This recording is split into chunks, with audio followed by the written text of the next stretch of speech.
Yes, a very good morning to one and all.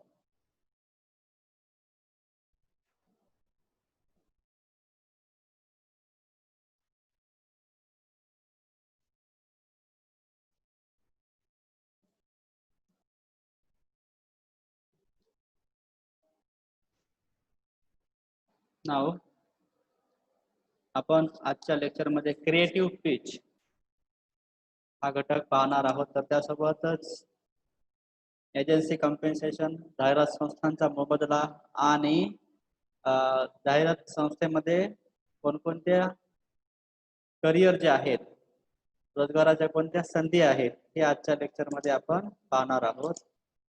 तर लवकर join व्हा. खूप वेळ करताय तुम्ही अनेक जण. ज्या ठिकाणी रेंज येते त्या ठिकाणी थोडं या.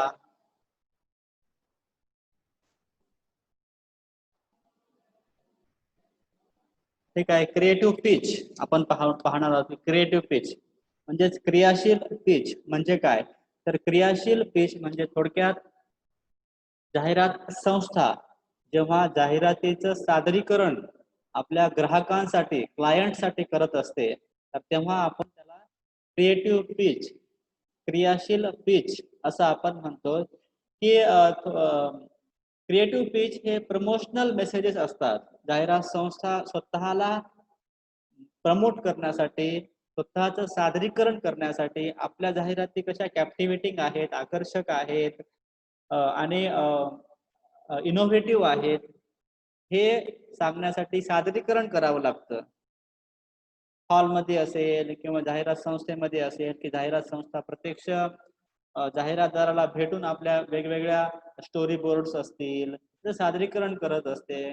त्यानंतर जाहिरातीचा जो काय तो पूर्व इतिहास आहे तो प्रभावीपणे सांगणे आणि आपल्या त्यांच्या ज्या वस्तू आहेत जाहिरातदाराच्या त्या कशा प्रकारे त्या मार्केटमध्ये अनेक माध्यमांच्या आधारे सादर करता येतील याची माहिती यात क्रिएटिव्ह पेज मध्ये असते. त्यानंतर क्रिएटिव्ह पेज म्हणजे काय की it refers to the presentation advertising agency people to a prospective account. Presentation सादरीकरण बाय ॲडव्हर्टायझिंग एजन्सी पीपल, जाहिरात संस्थांमधील जे काही कर्मचारी, जे काही एम्प्लॉईज आहेत, तर ते आपल्या जाहिरातींचं विविध जाहिराती असतात. एकच जाहिरात नसते की एका वस्तूसाठी अनेक प्रकारच्या जाहिराती आपल्याला करता येतात. तर त्या सर्व जाहिरातींचं जे आहे ते सादरीकरण करते आणि कोणती जाहिरात प्रभावी राहील तर ह्याचं देखील जे काही योजना किंवा याचं काही सल्ला जे आहे जाहिरात संस्था जाहिरातदाराला देत असते. म्हणजेच काय की सध्या जाहिरात संस्था ग्राहक मिळवण्यासाठी क्रियाशील आराखड्याचे जे काही सादरीकरण करत असते.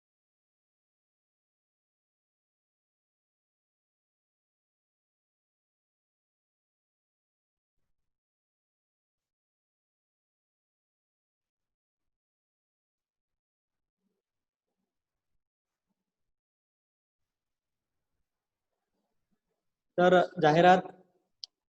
जाहिरातीमध्ये जाहिरात संस्था जे आहे ते जाहिरातींचं सादरीकरण आपल्या ज्या क्लायंट्स ग्राहकांसाठी करत असतात.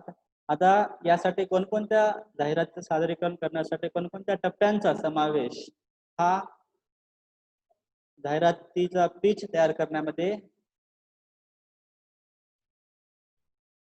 समावेश होतो त्या घटकांचा आपण ते घटक आपण पाहणार आहोत. तर सर्वप्रथम आहे की लोकेट क्लायंट्स. ग्राहकांची किंवा जाहिरातदार अनेक जाहिरात संस्था जे काही एकमेकांचे जे क्लायंट्स आहेत त्यांची करून देणे आणि अनेक वेळेस या ठिकाणी प्रत्यक्ष जाहिरातदार जाहिरात संस्थेमध्ये येऊन विविध जाहिरातीचे जे आहे ते चौकशी करत असतो आणि अनेकदा जाहिरात संस्थांना प्रत्यक्ष जाहिरातदाराच्या ऑफिसमध्ये किंवा त्या ठिकाणी जाऊन जाहिरातीचं आपल्या सादरीकरण करत असतात जेणेकरून एकमेकांचं इंटरॅक्शन झाल्यानंतर एकमेकांच्या ज्या काही अपेक्षा आहेत या समजल्या पाहिजेत आणि त्या समजल्यानंतर व्यवस्थितपणे जाहिरात ही करता येते. यानंतर आपण पाहू रिसर्च, संशोधन हा घटक फार महत्वाचा आहे. तर यामध्ये advertising agency must undertake research about the prospective client, जे काही आपले क्लायंट्स आहेत त्यांच्याविषयी माहिती, त्यानंतर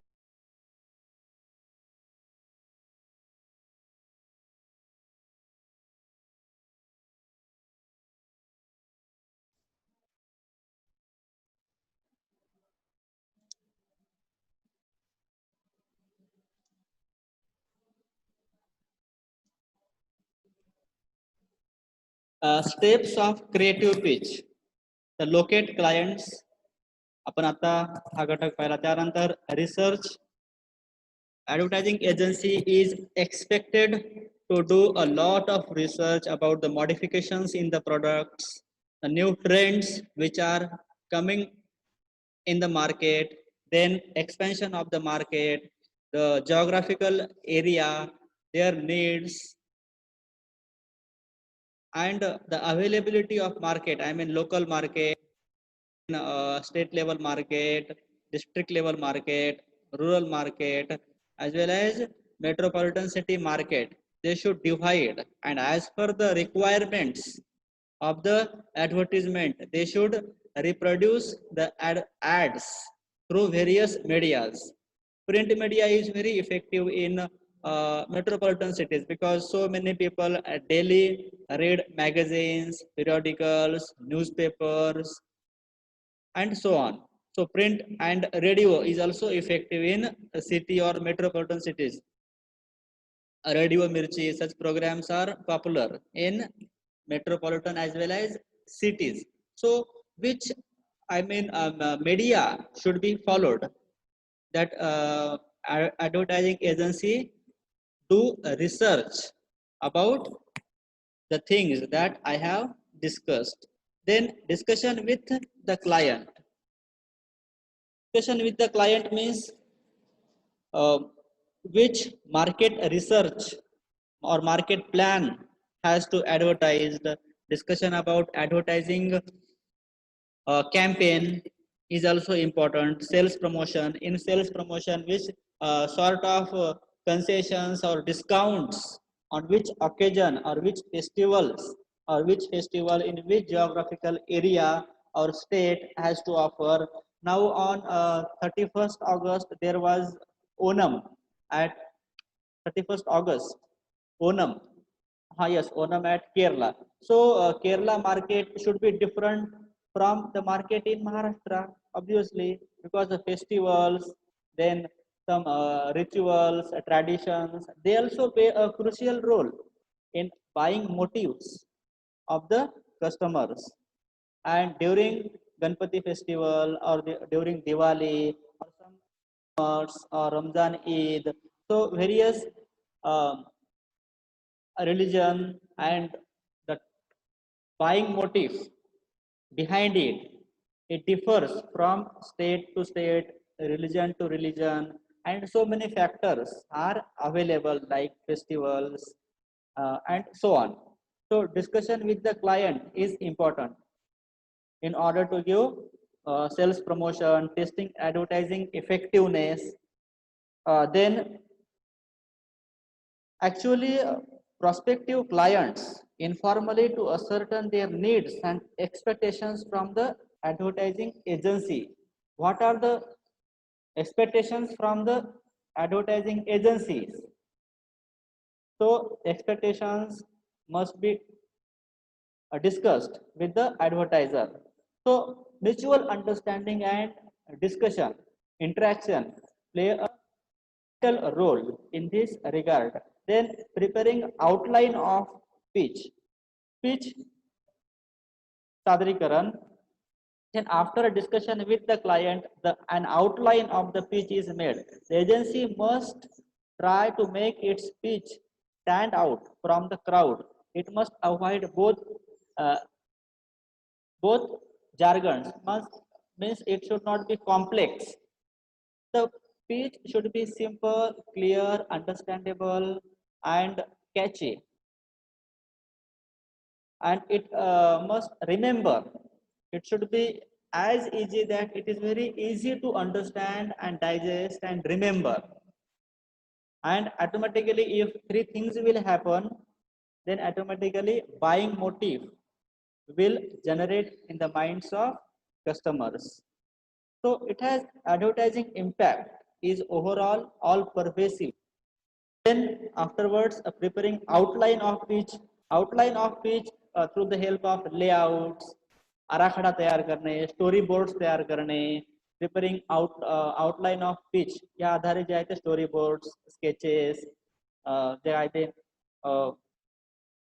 cartoons at the basic level तयार करणे आणि नंतर मग जे आहे ते पूर्ण आयडियाज एकमेकांना जे काही सादरीकरण पटल्यानंतर किंवा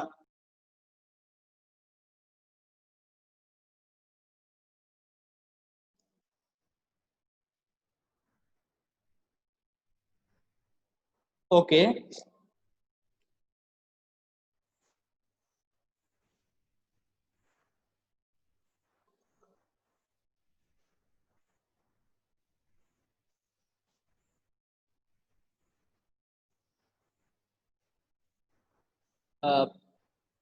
प्रिपेरिंग आउटलाईन ऑफ पिच म्हणजे लेआउट, यानंतर आपण पाहूया मेकिंग द पिच. तर यामध्ये the agency then makes the final pitch. It must be creative, clear, simple, and at the same time convincing. Clear headings, short paragraphs, numbered pages, and index at the front are essential. So actually making the pitch for print media or television, radio, and outdoor media, it differs. How to make the pitch for the yes, for the clients. Then making the pitch, then follow up. Follow up is very important. Follow up means finally the advertising agency must follow up with the client to find out whether or not they have got the contract. The follow up could be done through emails, phone calls, or personal interaction. They must also try to find out whether the client has any follow up questions. A follow up uh, two parties, I mean advertiser and advertising agency, they should both get follow up through phone calls or emails. They should be keep in touch with each other. It is important. If advertiser has some problem, so it should be minimized, it should be resolved. If agency has problem, then the problem should be uh, discussed.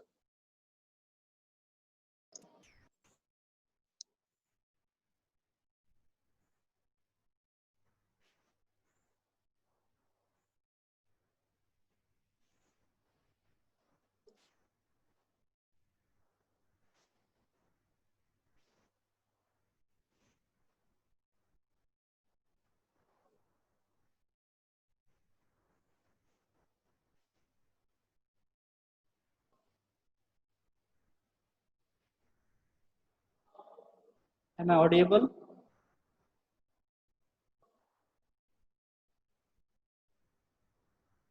Hello, am I audible?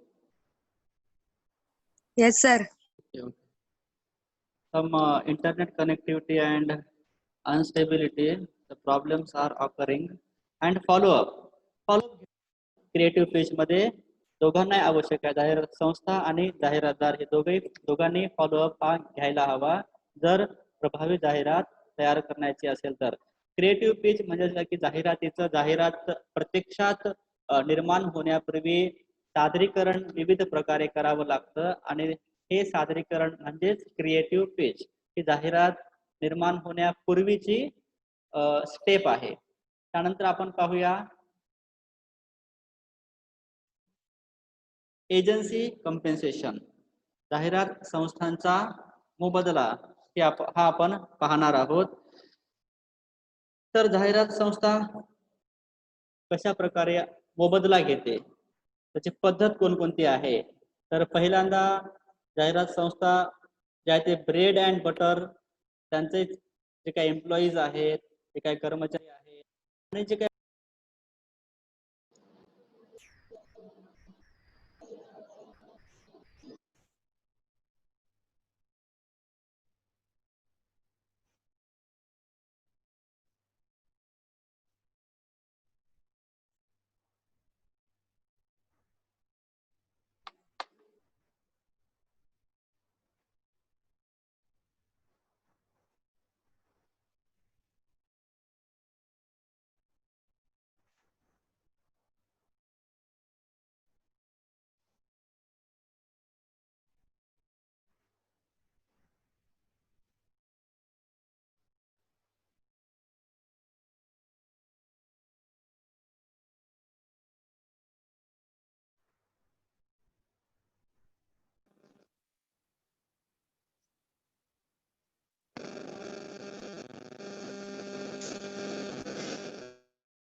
Agency compensation, जाहिरातींचा मोबदला. सर्वप्रथम the methods use to compensate agency their services are first of all commission. Commission पद्धत ही पहिली पद्धत आहे. या पद्धतीमध्ये जाहिरात संस्थांना जेव्हा 100 रुपये देतात उदाहरणार्थ, तर कारण मोबदला हा ज्या म्हणजे प्रसार माध्यमे जे आहेत, माध्यमांना जो मोबदला द्यावा लागतो, तर तो मोबदला जेव्हा जाहिरात संस्था 100 रुपये देते, तेव्हा जाहिरात संस्था स्वतःकडे 15 रुपये ठेवून बाकीचं जे काय ते 85 रुपये जनरल जे आहे, तर ते जाहिरात ज्या माध्यमे आहेत माध्यमांना द्यावे लागतात आणि 15% रक्कम हे त्यांचं कमिशन आहे. कुणाचं? जाहिरात संस्थांचं. म्हणजेच काय की जाहिरातदाराने जाहिरात संस्था यांना दिलेली रक्कम आणि जाहिरात संस्थेनं स्वतःकडं 15% रक्कम स्वतःकडे ठेवून जी रक्कम परत माध्यमांना दिली जाते 85% रक्कम, आणि जी रक्कम राहते शिल्लक, तर ती जी आहे ती त्यांचं कमिशन आहे. So this is a traditional method of agency compensation. Under this method, the agency is paid a fixed commission by the media on any advertising time or space purchased.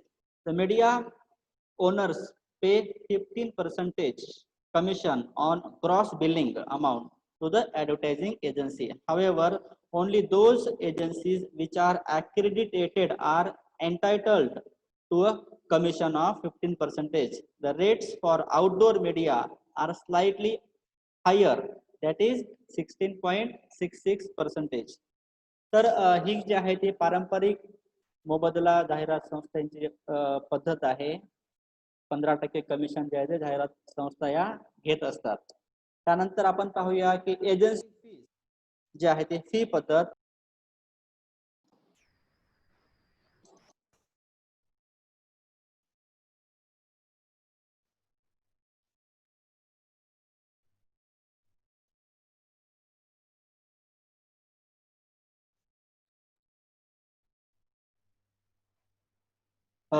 Commission पद्धत यापेक्षा एजन्सीची जी fees आहे ही थोडी शास्त्रीय पद्धत आहे. त्यांची जी fees एकदा देऊ केली की जो व्यवहार आहे त्या ठिकाणी संपतो, त्यांची काही फीस ठरलेली असतील.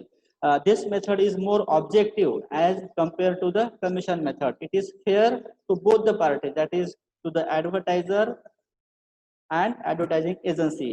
While the advertiser pays fees as per service provided, the agency gets a fair return. ज्या जाहिरात संस्था उपलब्ध करून देते त्यांच्या क्लायंटसाठी, त्या प्रकारे मोबदला हा मिळतो. म्हणजे ही थोडी शास्त्रीय पद्धत आहे.